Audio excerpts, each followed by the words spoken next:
We're going to go through some real world scenarios. I've got a standalone HR manager, mid to senior one, but they want a sounding board because there's something they've never done before. Let's call her Jane. What's Jane going to do? Jane's going to give me a call. Jane has a particular situation she stumbled across. It hasn't happened before. We get a lot of this. We work with a lot of businesses who have standalone HR, and it's lonely. I've done the role many times. It can be really lonely. And there are certain things you don't want to discuss with your network, or questions that you think, I just need the advice now and I need somebody I know and trust. Jane picks up the phone and she calls her chief people officer. Generally, that person has seen this situation before and will give not general advice, but specific advice. And we'll say, this has happened, sit down, get a pen and paper. Here's exactly how we're going to deal with it. And we'll guide Jane through that process every step of the way. Another scenario. We've got a fast growth business, no HR function at all. We're talking about leaders who are managing it. Maybe the CEO is doing the HR function, doesn't quite know what's going on, but they're growing fast. Nobody's going to tell the CEO what's going on. That's the problem. If you have leaders managing HR, it's tricky. I know that. And we've worked in many organisations similar to that, and we still do today. Leaders aren't necessarily going to know what's going on by design. So we can work with that CEO who's perhaps having some cultural issues or can't really get under the skin of why that leader is doing those things and that leader's people keeps complaining. We can talk to that CEO and say, here are some questions to ask.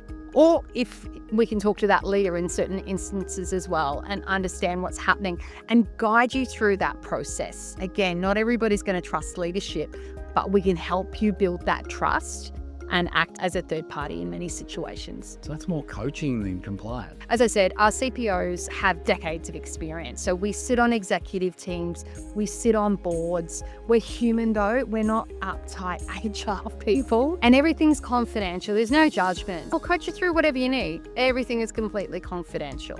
I've got an executive who wants to lead better. Again, super confidential. Give us a call. Let's talk through some situations and some concerns that you might have with your people or with your own leadership style. Coaching is something we do a lot of. And again, I need to stress, we're human. HR has this reputation of being super uptight and warm, if not super warm and fluffy, give you a cuddle. We can be those things, or we can just be ourselves and go, all right, dude, sit down, let's have a chat. And we'll talk you through it. We've been there and we've been bad leaders. I've learned from my mistakes. I've also learned from other people's mistakes. If you're about to be sued by one of your employees, pick up the phone, call us. We are not lawyers.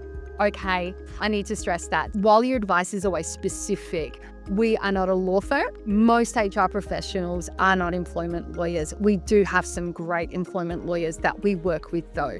First thing we'll do is help you de-risk the situation. We've had cases where the word bullying has been thrown around, for example, and does it meet the threshold of bullying? Sometimes not. We'll talk to the manager and show them how we navigate that before we get to any litigious type situations.